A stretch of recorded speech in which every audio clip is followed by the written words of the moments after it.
What is up, gang? Uncle Trav coming to you from the Donelson area today, doing one kind of in our own backyard. You can probably see behind me, we are doing a landscape install out here. I left Jamie to do her capable amount of planting over there while I took a chance to talk to you guys. We're gonna have mulch going down here in probably the next hour or so.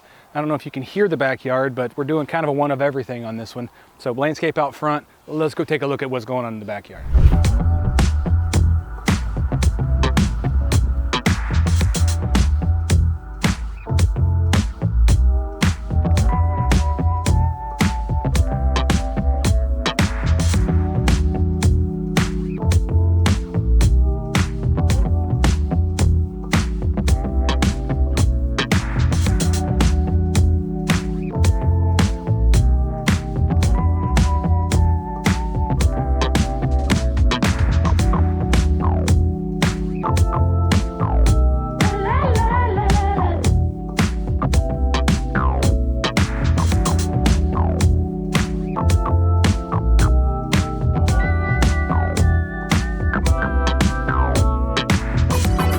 The homeowner had an existing water feature that he wanted to rebuild. So it was the old sort of, I just call it the skateboard pool style, just rounded, kind of kidney bean shape.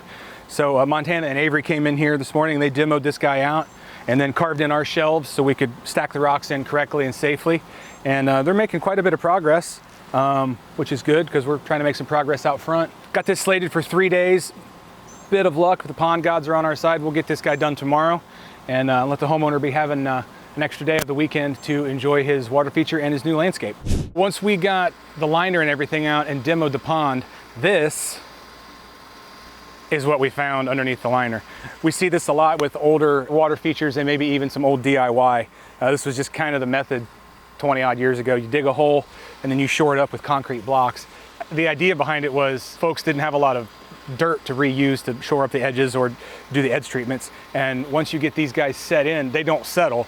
And that's very true, but they're really dangerous for your liner because it doesn't take much to put a hole in it with solid blocks like this behind there, especially with no underlayment as well. This was the original feature. It was just like a upside down pineapple. I thought that was concrete. It's actually plastic. That's funny. The pump just sat on the bottom and then just ran water up through that guy. And there's a SpongeBob joke in there with the upside down pineapple, but I'm kind of drawing a blank. So there you have it. That's kind of what was going on underneath in the pond.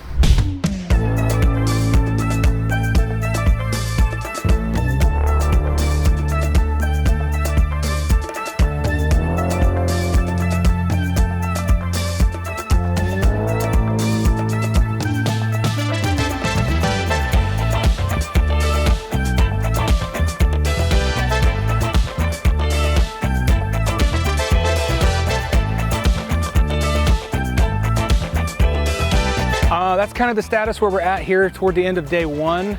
I'm feeling good about making some good progress on this. Before I get back to helping Jamie in here, getting kind of the evil eye, I have a superstition when we do a pond build, and anybody on the crew, they have standing orders that if anyone that finds a marble or like a glass bead, they give it to me. I've got a collection at home. I've got a martini glass that's just overflowing with marbles. I got in the trailer today to start shoveling some dirt. I found this white marble, so that means it's gonna be a good day. And I can tell by the progress we've made, it has been a good day. So I'm gonna get back to it. We'll catch up next time.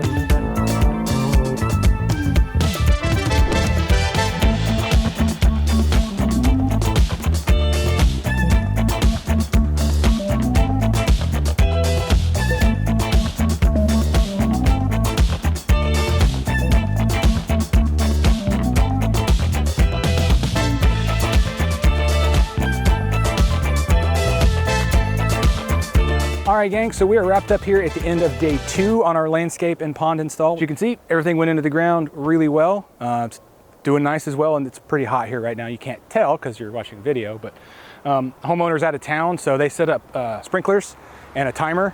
And it's actually connected to his phone. It's a pretty cool thing. Anytime we do a landscape install, it's something very important that we send. I try to send it out as soon as possible.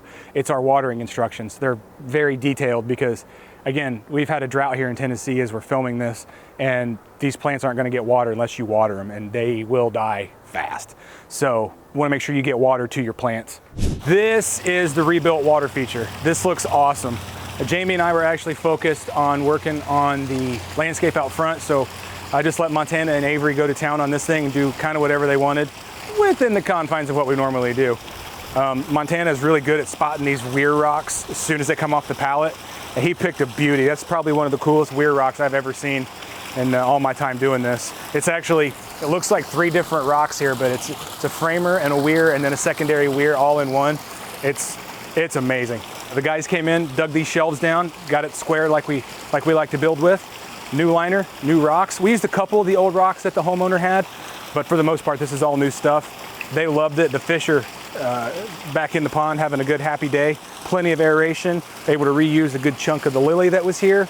Nice 3-day turnaround on this guy. I love it. I'd have it in my yard. So now I have to go to the dentist because Uncle Trav doesn't take good care of his teeth, evidently. I have to get a cavity filled. So what you can do in the meantime is like, follow, share, subscribe, leave us a comment in the comment section. What is your favorite part of this water feature and the landscape out front? Uncle Trav, and I'll see you next time. Be sure to brush.